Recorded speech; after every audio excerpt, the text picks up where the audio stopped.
من حسینیت شانم لا اله الا الله. من حسینیت شانم لا اله الا الله. من حسینیت شانم لا اله الا الله.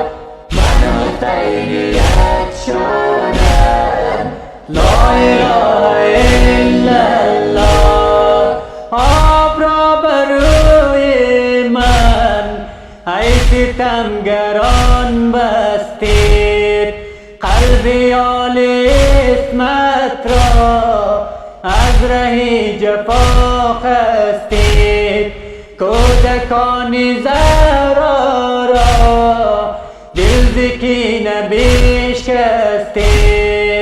دل شکست طفلانم لا اله الا الله. من حسینیت شانم لا اله الا الله. من حسینیت شانم لا اله الا الله. از ره ستم کشتید جمله یاورانم را، میری لشکرم عباس قوت و توانم را. قاسم و علی اکبر نور دیدگانم را. غرق خون جوانانم لا اله الا الله.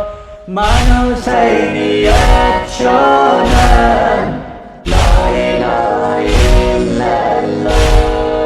من حسینیت شانم لا اله الا الله.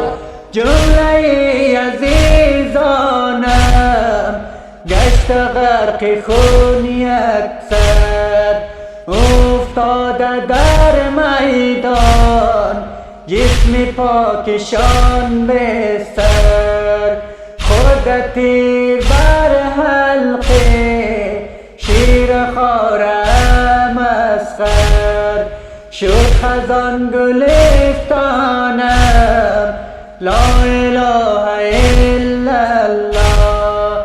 من حسینیت شانم لا اله الا الله. من حسینیت شانم لا